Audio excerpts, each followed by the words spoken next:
So welcome everyone to today's workshop and webinar on really optimizing your conversion revenue on your site. And we're going to jump into what that means. So a lot of you have an e-commerce site, right? And you're also selling in retail, and it's managing that balance between the two. Especially, we saw a huge increase in e-commerce sales during the pandemic years, but it's kind of slowed down for many of you. And so there's been a big shift in focus into retail, right? Because there's a sense that like e-commerce should have been easy. There should have been a lot of profit to be made, but you set up your website, everything looked good, a beautiful design, but the sales just didn't come in like you were thinking. And so a lot of you have kind of moved shift focus to retail, which also, as you know, has its own headwinds. You might see early order volumes up front, but then it's a struggle to get that repeat and costs a lot of money in deduction and sales. So what I want to do is really bring Ethan on to talk through how you can better test out your site and do A/B testing and really understand the elements on your site to focus on so that your e-commerce site can be more productive and drive more revenue and ultimately drive more profit for your business. So uh, with that, let's get into it. So I want to introduce our guest, Ethan Bence, who is the founder of 4080 Marketing. And every day he just works with e-commerce founders to help them increase revenue on their site. So with that, I want to pass it over to Ethan, jump in, give an introduction of yourself, and then let's get into um, what brands need to know. Awesome. Let's do it. Thank you, Jordan. Well, first off, you guys, thanks for having me. This is always a treat for me. Anytime I get to talk about CRO to anybody that's like not myself or my girlfriend, because she's probably sick of it by now. But no, so thanks for jumping on, guys, first off, and thanks for having me. So I'm really excited. Yeah, so I'm the owner of 4080 Marketing. We're an agency that primarily helps e-commerce brands again increase their not just their conversion rate but also their revenue, and so we're going to get into that once I pull up the slides here. I'm from Pittsburgh, Pennsylvania originally. I'm in Columbia right now. And other than that, yeah, basically I'm here today to make sure that you guys are kind of getting a general overview of how to not just increase revenue or increase conversion rate, but ultimately how to increase profitability. And since we are at today's October 12th, what, like, 45-ish days less, probably 40 days away from Black Friday. Um, Kind of getting you guys some quick wins tests on what you can run ahead of time to make sure that the site or that your site is as ready to go as possible ahead of the big selling, gifting, sales period. So if you guys are all good, I can share my screen and we'll get into it. Yeah, let's do it, Ethan. Awesome. Cool. So can you guys see it? Yep, you look good. All right, sweet. So let's go ahead and start. All right, so title of this is Increase Profitability, Earnings Per Session, and Conversion Rate with Conversion Revenue Optimization. Again, it's going to sound like, if you've heard of CRO before, there are a lot of misconceptions with it. The other thing that I will say that I will forewarn you guys with is, like I said, remember, sometimes I get very excited about CRO. So if I start talking super fast and going through stuff super fast, it's just because I'm excited. Just tell me to shut up, slow down, and I'll repeat something. The other thing with this is that as we're going through, I want this to be interactive before we get into the live site audit. So if you guys have questions or what have you, feel free to either put them in the chat or the Q&A section or what have you. And then Jordan, if you could keep an eye on that, that'd be helpful, just because since I'm screen sharing, it may not show up as a notification for me. Yep, And we'll then do. I can make sure you guys answers as we go through. Thanks, Yeah. man. I appreciate it. All right, cool. So let's get into it, guys. So again, super quick about us, kind of went through this already. But basically, like I said, we work with brands to help increase their conversion rate, average order value, lifetime value, profitability, monthly recurring revenue, etc. We've worked with brands like Creo Brews, Zumba Fitness, Dope, hundreds of others. I would say probably depending on the time period, 40-ish% of our clients are probably within CPG. So again, quite a bit of experience there. So hopefully, there'll be some good stuff I can share with you guys on tests that have won for other brands and things like that. I always like to say that we're business owners first, marketers second, and advertisers third. And when I say advertisers, I kind of mean think about driving traffic and kind of like the direct response side of things. So the reason why I say that is because you want to be looking at things holistically. Just because, Shopify says your conversion rate increased, that may not be a good sign, believe it or not. That could be a bad sign, especially if your AOV decreased as a result of it. So we're going to get into that. And basically, we're here to help you navigate turbulent waters that are 2023 and beyond. Right. So again, agenda here is to give you guys an initial framework to start your CRO journey, increase conversion rates, AOV, and profits going into Q4. We're going to have a quick landscape overview. We're going to then talk about an intro to conversion rate optimization and why conversion revenue optimization, which is what we call it, is the better way to do it. We're going to talk about split testing, why you need to be split testing. All right, we're going to go through some examples here of winning split tests and kind of how that works. And then we're going to move to Q&A and site audits. All right, so let's get into it.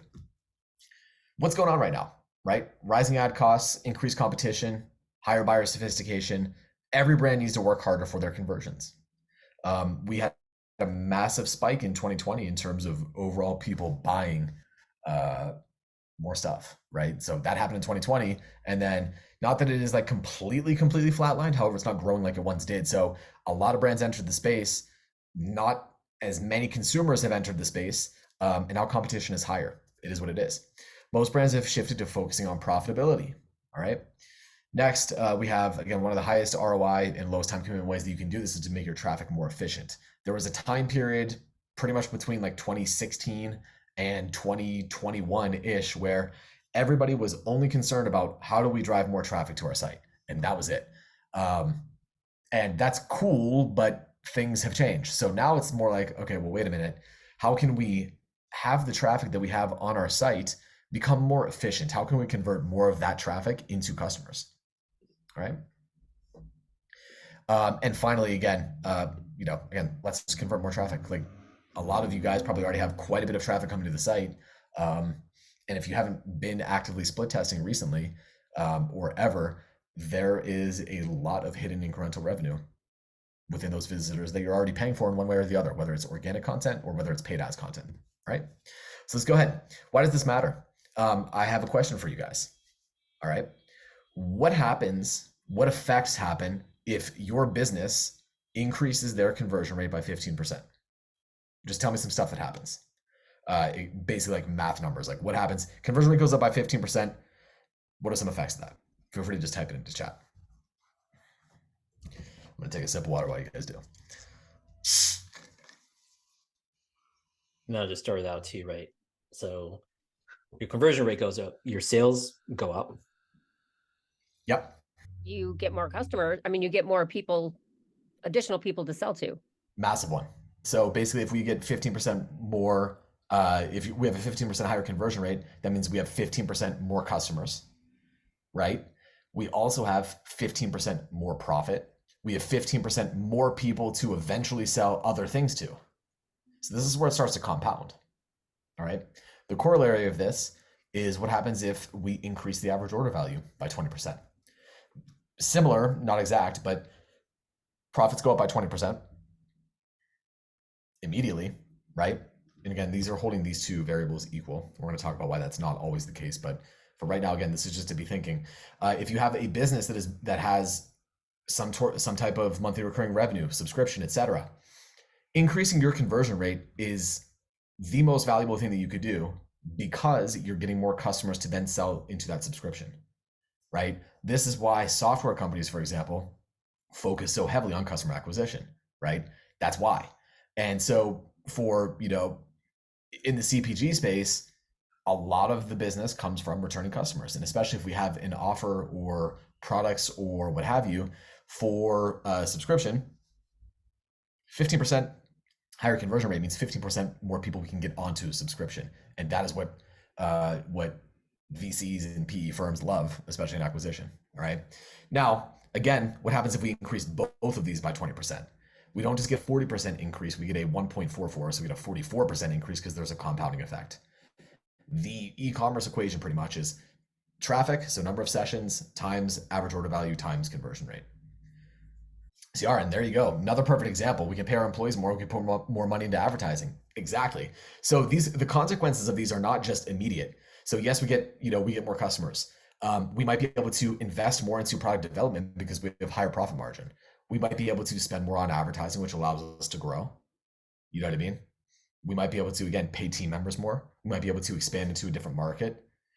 All of this stuff, again, it sounds like we might be kind of like really thinking down the line, but the fact of the matter is that by making traffic more efficient, all of these things can then become a reality. So next is, For a what lot do of you us, we think could, CRO? a lot of people, you can start paying Go, Jordan. yourself or paying yourself more. I know a lot of you are Yeah, working for under market rate. exactly. Right. Yeah. So Amanda says, are you using CRO here to be new customer CRO? In the context of this, what I just kind of said, yes, but not in general, right? Not like throughout the rest of this. But yeah, in this context specifically, yeah, exactly. Yep. Okay. So again, what do people think that CRO is? Testing button colors, green versus red button, orange button, yellow button, split testing, call to action text, changing fonts, redesign of a page, right? Like making things look pretty, etc. In a lot of cases, these tests require a lot of sessions to attain statistically significant results, and typically the conversion rate increases are small, right? So we're going to talk about kind of like the right way to do it, and why thinking of CRO like this is, it's not that it's wrong, it's just that it's not really the best way to do it. And CRO, for better or for worse, has a little bit of a it's a little bit kind of black boxy in the sense that there are plenty of right ways to do it, but some of the ways will get you results faster. All right. So again, in our opinion, this is, again, wrong in the context of, not in the context of abstractly speaking about like, is this an incorrect, like, is this incorrect? No, but in the context of business owners that want to grow and want to scale and want to, again, pay their team more and everything like that, it's definitely not the best option. All right. So again, first off, most brands don't even do CRO at all. They don't split test at all. So something is better than nothing. And again, when I say a lot, like the big ones, I mean ones that are 100 million plus per year. A lot of them are still not doing it. So again, other common problems: increasing conversion rate without factoring in average order value is pointless. I could increase all of your conversion rates right now in 2 seconds. Ready? Offer a 99% discount on your site. Your conversion rate's going to skyrocket. You know what I mean? But that's not going to serve you. That's not good. We don't want to be doing that. So again, there has to be a better way. There has to be some metric that we can factor in here that's going to get us to that point. All right. So this is conversion revenue optimization. All right. We want to improve the conversion rate and the revenue that it drives. So we want to drive large increases in our golden metric, earnings per session. We'll get to this in a second. And then second is, we want to take a direct response marketing approach combined with user experience improvements. All right, so we don't just want to be thinking of, so again, we'll kind of, this one's pretty clear, right? So far, number one is clear. Number two, we'll think about it a little bit more deeply, which is, we don't just want to say, change a button color, because we all know what makes people convert is really copywriting, offer building, etc. And we all know that because we've seen plenty of ugly sites and ugly pages and ugly ads and things that are not designed well, that do really well, and then we all get mad, right? I do that sometimes. I'm like, how's this working, right? So anyway, again, we do this by creating irresistible offers, direct response messaging that speaks about the customer, not the brand. We look for hidden market segments and avatars that buy without us even marketing to them, so that we can then market to them further. All right, this is one of the core tenets. We are more concerned with driving greater increases to earnings per session faster than knowing exactly why our test worked or failed. All right, so I'll kind of give an example real quick of that. What that could look like is, we are more concerned with getting something that is converting very well by changing 10 variables at once, rather than changing one variable one at a time, because that is very reductive and it's a slippery slope. If we're only doing that, then we're going to change one word on one page one time. We're going to change the word from on to the, and impacts conversion. It's not going to, right? And if it does, then that's really cool. I've never seen it. So let me know if it does. All right. So again, earnings per session. What is earnings per session? This is our golden metric. This factors in both conversion rate and average order value. You might hear some other misnomers or not misnomers. You might hear some other names of this that are all kind of getting to the same thing. Revenue per session, earnings per click, revenue per user, revenue per visitor. All of these things are slightly different, but they're all kind of getting to the same thing. Earnings per session is conversion rate times average order value. So let's say we have a 3.5% conversion rate and a $49 average order value. We have $1.71 earnings per session. All right. Quick pop quiz / fact for the math nerds like me out there. Earnings per session divided by cost per click equals your ROAS. So if you get a $1.71 earnings per session and you have a $1.71 earnings per click or cost per click, you have a 1x ROAS. Right. So just kind of another way to think about it and move the numbers around. Sometimes that's useful for people, especially if they're sending to a specific page or funnel or, kind of anywhere on their site and they're thinking of, well, wait, like how are we going to estimate like if this is going to provide us with a positive ROAS or break even ROAS or what have you. That's one way you can look at it and estimate. All right. So let's talk about split testing. Again, if you've been in marketing for more than a month, which I know all of you have, you're probably rolling your eyes at me, but 90% of brands and businesses do not do it properly, right? Running 2 ad sets within Facebook ads or meta ads and to one page and then 2 ad sets to another page is not a split test, all right? Running 1 landing page in October and then another one in January is not a split test, okay? So which one of these do you guys think would win in a split test, all right, in an A/B test? Here is version 1. And then here's version 2. Ignore this little circle. This was me recording a Loom video and I took a screenshot from it. So which one? 1 or 2? Feel free to just pop it in the chat. So, Amanda, there we go. So I was kind of being annoying about this. So if you guys want to yell at me, you can.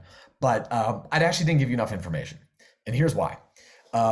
Yes, this one in theory, however, what do we think is going to happen if we ran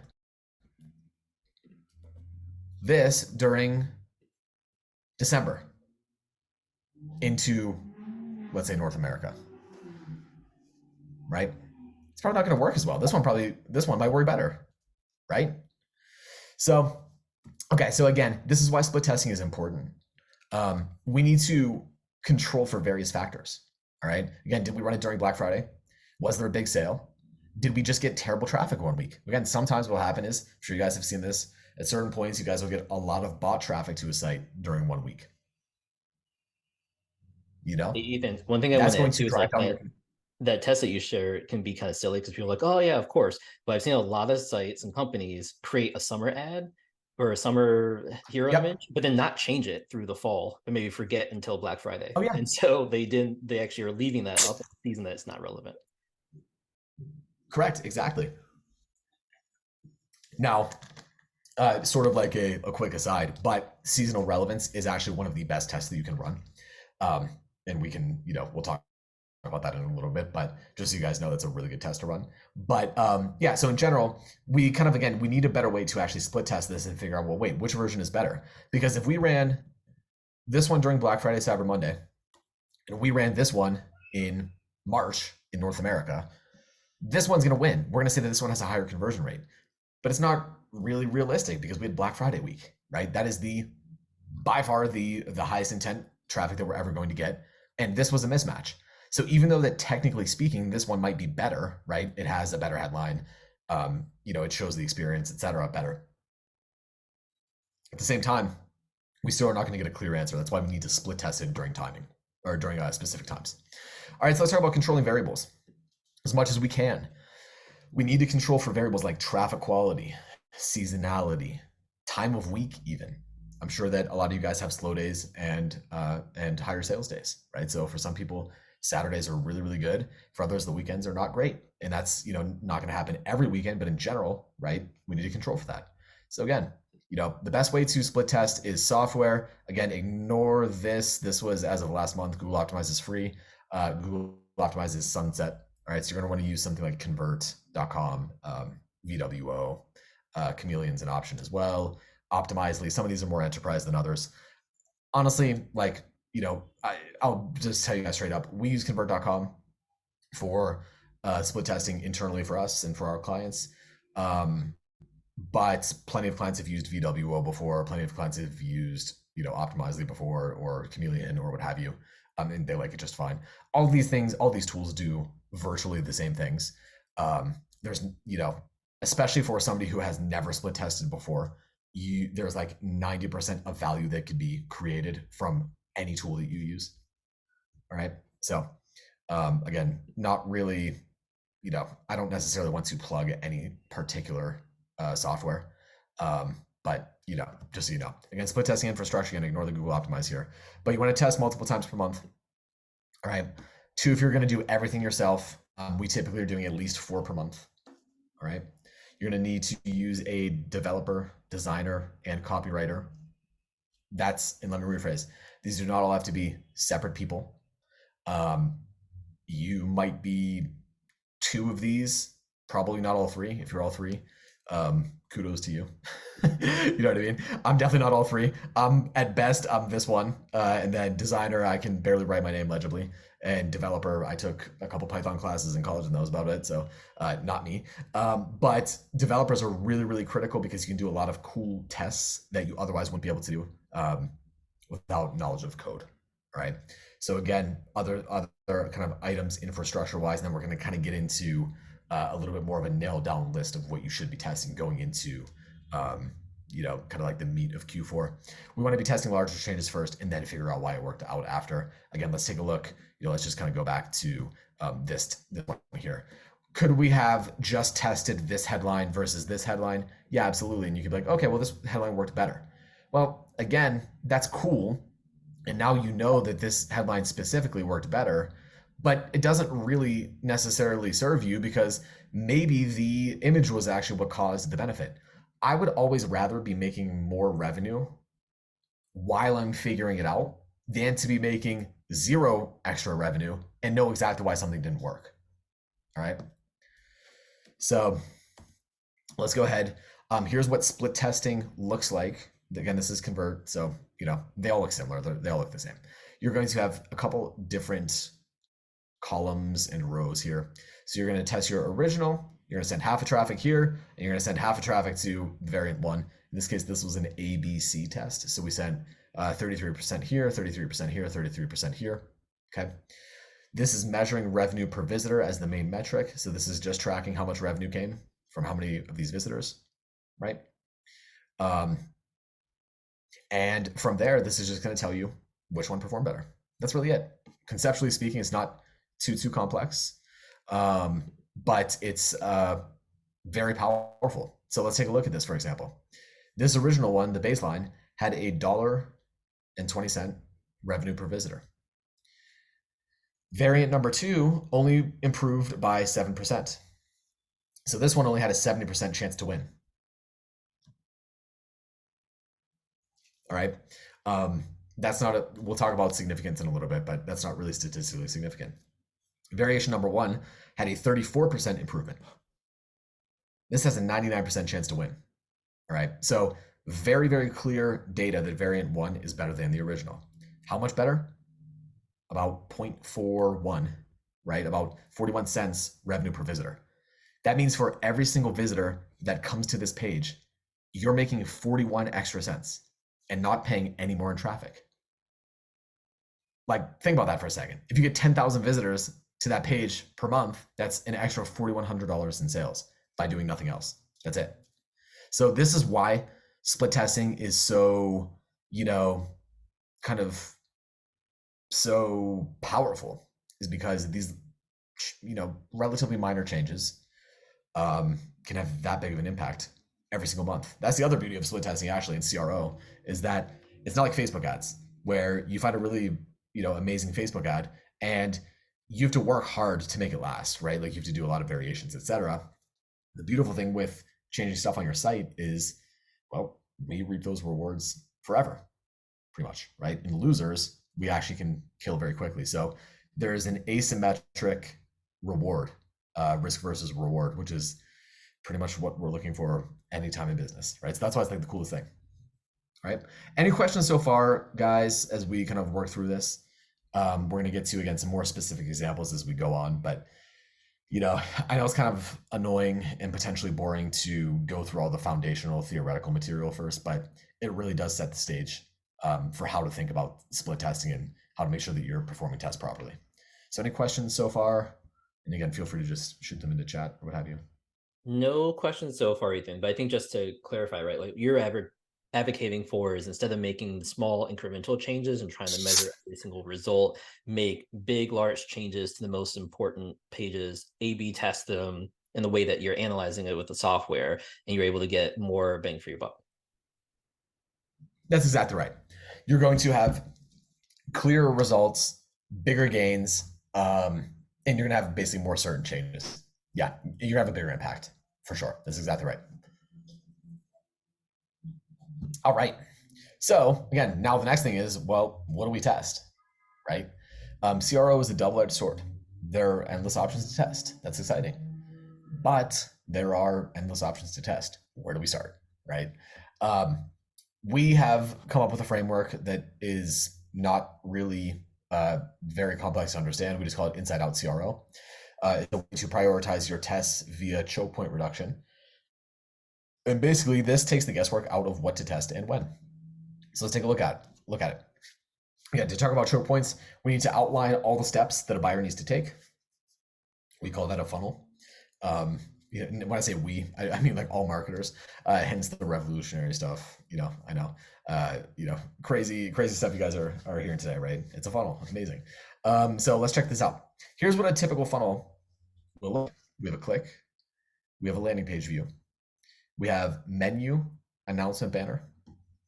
We have collection page views, product page views, add to cart, initiate checkout, and upsell. Again, the asterisk here is not every visitor has to complete each of these to purchase, all right? And they can go from viewing a landing page to then, interacting with the announcement banner to then the collection page, back to the menu, back to the landing page, right? So it's not necessarily linear. However, within these, there are a few areas that everybody does have to go through in order to make a purchase, okay? So we want to first optimize the points that everyone must go through. It's sort of like security at the airport. If security is slow, then everything else is slow. You'd have the best check-in in the world, and you could have the best lounges on the other side. But if security is slow and everything is efficient on either side of it, the entire system is not going to function simply because of that one specific choke point. Everybody has to go through security. Not everybody has to go to the lounges, and not everybody has to check into the counter. They could have done mobile check-in, right? So again, in order to get maximum benefit and take away guesswork, we fix these first. So let's go ahead and take a look at this. These are the choke points. These are the areas that pretty much everybody has to go through. Again, in certain cases, like say for add to cart, people would do like a quick buy option, right? If your site has that functionality. But in general, these are what everybody has to go through. Checkout, non-negotiable. If you have a post-purchase upsell, that's also non-negotiable because if somebody makes a purchase, they're going to see it. And again, in cart in general. So all that we do is we flip this upside down. That's why we call it inside out funnel, right? So we're just taking the most inside part. Whoa, I'm into my hands there. So we're taking the most inside part of this funnel right here at the bottom, right? We're just gonna flip it. That's it.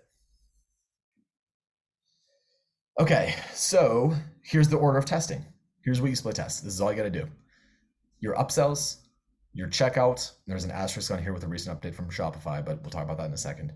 Your upsells, your checkout, cart, your sales pages and landing pages, product pages, collection pages, your homepage, your banner, announcement banner, your navigation for desktop, and then your menu.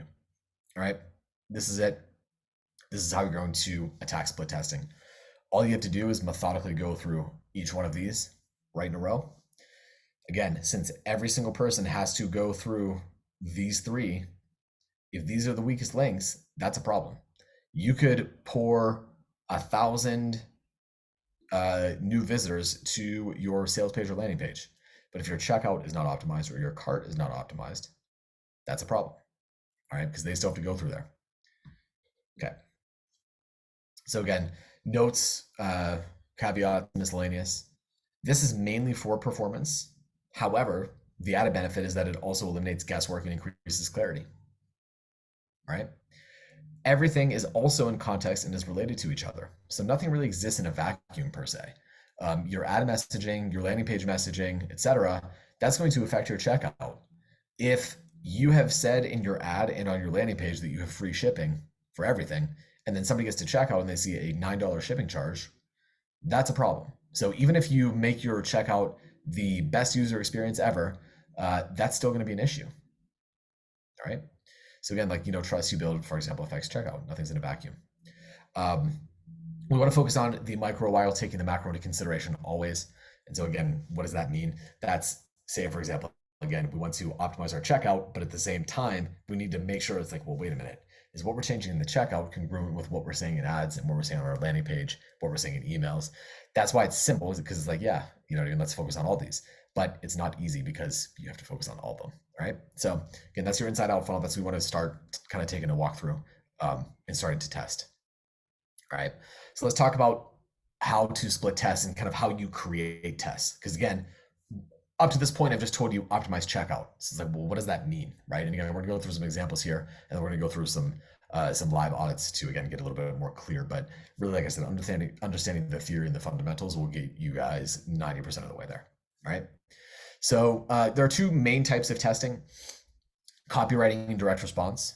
Okay. So what does this look like? This looks like reworking the offer. So, and when I say offer, I don't just mean like 20% off. I mean, what is the result that we're getting people?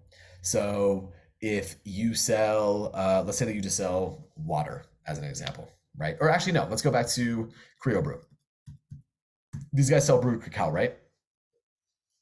Are we selling cacao, or are we selling a way to cool off in the hot summer months, right? In this case, the offer is you have an awesome summer beverage that can be iced, all right? Another one of the angles that they take is basically like quitting caffeine and quitting coffee, right? So again, this is what I'm kind of thinking about and kind of talking about whenever I'm saying offers. So it's not just always, percentage off or what have you. Messaging, product descriptions, etc., to include more benefit and results-driven language rather than just features, right? So really kind of taking that direct response copywriting mindset and learning more about our customers. Why are they buying? Reading reviews, calling our customers. You know what I mean? Talking with them, having a conversation. Everybody thinks that they know their customer, right? Until you start to have conversations with them. We find this all the time. There are always hidden market segments. Always. You'll call customers and find out, oh, you know what? Like 30% of our customers are buying are buying our products as a gift.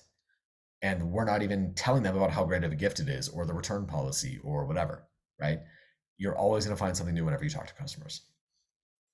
Number two, user experience. This is the second kind of test. So removing distracting elements, making sure text is legible, removing friction to purchase. Again, removal is just as valid of a test as addition. So if you have your mobile menu that has 17 different options in it and only 5 of them get used, one of the best tests that you could run is removing the other 12 that never get used, right? So again, often the lines blur between these two tests, and you're often going to kind of combine both of these tests. This test, I was kind of like to think about what can be done in a Google document versus not.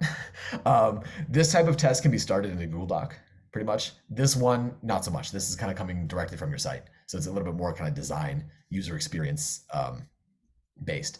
But typically, you're going to want to be, especially for your first test, you're going to want to be changing both of these at the same time to give yourself the best shot of getting a statistically significant winning test.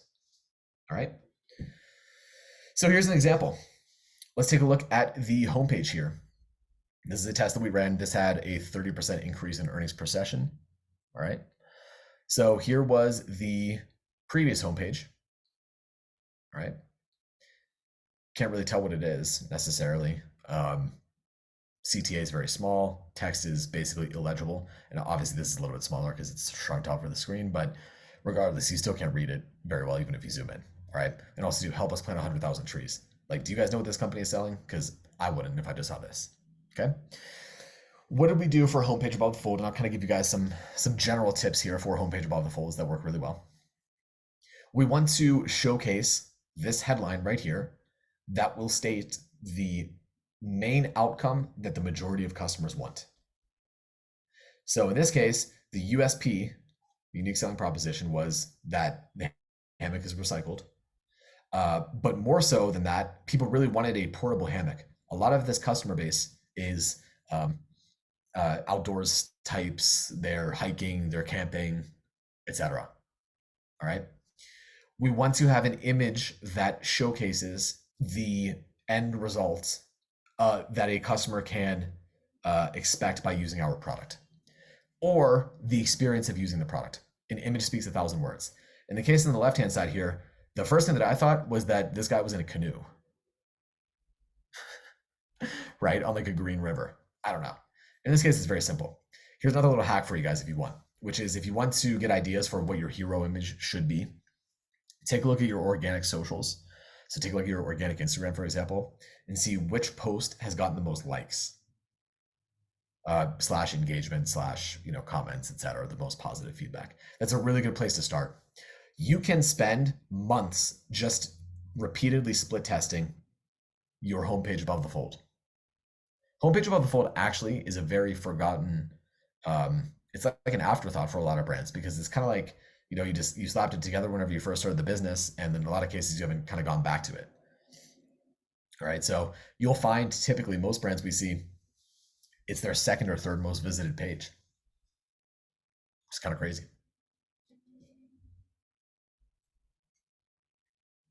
So Regina thought the same thing that I did. She thought it was a kayak too, so there you go, that's funny. I didn't even see that. Okay, cool. So what else do we want to include on homepage above the fold? Some social proof. So in this case, they had over 1,000 5-star reviews. Amazing. Another very valid thing that you can do is include a review or a testimonial here. All right. Sub headline, as an example, is just going to be kind of providing a little bit more clarity to your main headline. Again, this is kind of really like the first introduction to your brand. We have to assume that if somebody's on the homepage, they maybe have seen an ad, clicked, and then are coming back to the homepage. So they're actually very, not like familiar at all with our brand. Right? Okay. Any questions on homepage above the fold? Is all this making sense so far, guys? Yeah, I think you said this one had a 30% increase in revenue per session. That's exactly right. That's pretty awesome. Yeah, I think it's right. Like there's a lot of confusion. Yeah, 100%. Yeah, and it's like, looking back at it in retrospect, you're like, yeah, well, duh. You know what I mean? But at the same time, too, if you're not doing the test, you don't know. I'll give you guys a hint, too. Of course, there's selection bias in here because, of course, I'm only putting in winning tests for you guys, right? Like, why would I show you losing tests? But I probably should have, because I've seen just as many times where something like this will perform worse than something like this. And you're like, how on earth could this possibly be? Now, there are a variety of reasons, but that's why it's important to always split test. Aside from like errors or mistakes, anytime that you're making a structural change, split testing does two things. Of course, it tells you how much extra revenue or how much extra revenue per session you're getting. However, in the case of a losing test, it tells you how much you just saved yourself by not trusting your assumptions. You are not your market. I'm not my market. We are not the market, right? Even if you created your product because you are the user of your product, you're so far in the business that you are not the consumer anymore. You're just not, right? I'm not. I don't know, like you guys are my market in theory, right? I don't know the day-to-day trenches of running a CPG brand in terms of the day-to-day boots on the ground stuff, right? So I don't know. So I am not going to say like, oh, this is obviously going to work better. Because I can tell you guys right now, we're pretty good at split testing. We've run a whole hell of a lot of them, and we still lose about 40 to 50% of split tests. That's how it works. You want to be losing split tests. Because that again tells you that you're testing kind of outside the box enough things. If you're winning every test, you're not testing crazy enough things, or you're playing it safe pretty much. Right? Okay, a couple questions. Dina asked, what about using a carousel image above the fold? Love that one. So in general, and basically you mean like this one that would then transition to another one of the kayak. No. So basically it would kind of like auto rotate, right? Yep. So if that's the case, in general, actually, we typically advise against it. unless there are a lot of SKUs that you have. So if you have very, very different markets, like let's say that you sell a product, one of them is for, I don't know, one of them is for college students and one of them is for retirees. It's going to be kind of really tough. And they're both like 50-50 in terms of your product sales mix. It's going to be really tough to have one homepage above the fold that is going to speak to both of those. So that can make sense in that scenario. I would, in general, I would try to avoid it just because it ends up getting distracting for folks. But as always, test it. You know, it's kind of my get out of jail for you card, but it's the truth of the matter is you got to test it, because while this works for this brand, like I said, we've run tests that are very, very similar that don't work because it's like, oh, you know what, the messaging was off, so we had to change that, or the image didn't work, or what have you. Right? Awesome. But in the, I'm sorry, I just had to piggyback on that question. In that instance, you're able to tell, for instance, which picture resonated with customers, because they would be able to click. I mean, as they're clicking on the individual ones, you're seeing which one performed better. Yeah, so you could use, so in that case, you would have to use like a heat mapping tool, and you could see which one of those is getting more clicks, for sure. But let's say, for example, let's say that you ran this versus a third one, which was a carousel, right? You would be able to see which one is getting more revenue per session. It would tell you. So if this one won, you'd be like, probably the carousel didn't work.